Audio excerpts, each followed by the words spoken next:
you seem very reliant on accepting Putin's worldview rather than perhaps the stark reality of the barbarism with which he's executed this war. Yeah, maybe because I know too much about the United States, because the first war in Europe after World War II was the U.S. bombing of Belgrade for 78 days to change borders of a European state. The idea was to break Serbia, to create Kosovo as an enclave, and then to install Bondesteel, which is the largest NATO base in the Balkans, in the Southwest Balkans.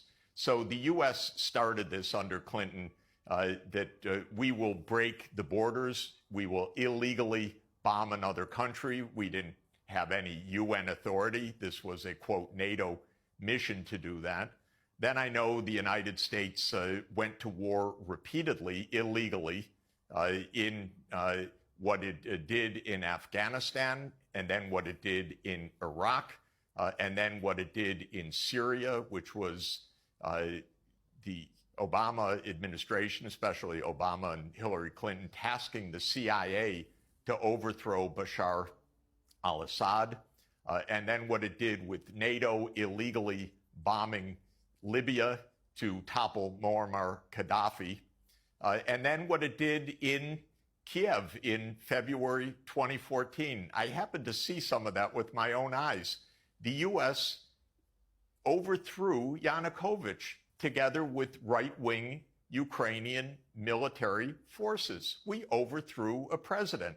And what's interesting, by the way, is we overthrew Yanukovych the day after the European Union representatives had reached an agreement with Yanukovych to have early elections, a government of national unity, and a stand-down of both sides. That was agreed.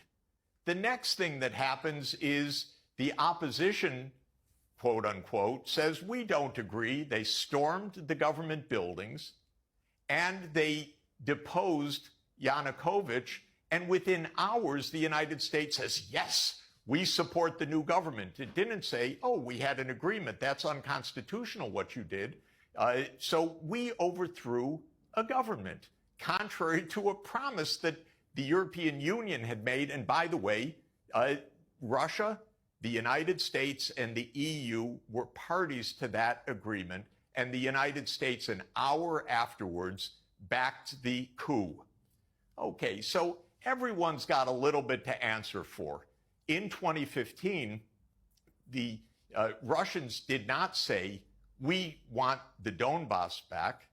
They said peace should come through negotiations, and negotiations between the ethnic Russians in the east of Ukraine and this new regime in Kiev led to the Minsk II agreement. The Minsk II agreement was voted by the UN Security Council unanimously. It was signed by the government of Ukraine. It was guaranteed explicitly by Germany and France. And you know what? And it's been explained to me in person. It was laughed at inside the U.S. government. This is after the UN Security Council unanimously accepted it. The Ukrainians said, we don't want to give autonomy to the region. Oh, but that's part of the treaty. The U.S. told them, don't worry about it. Angela Merkel explained in Die Zeit, in a notorious interview after the 2022 escalation, she said, oh, you know, we knew that Minsk II was just a holding pattern to give Ukraine time to build its strength. No.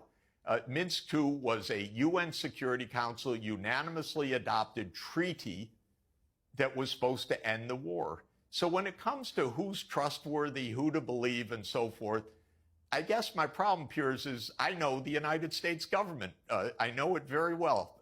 I don't trust them for a moment. I want these two sides actually to sit down in front of the whole world and say, these are the terms. Then the world can judge.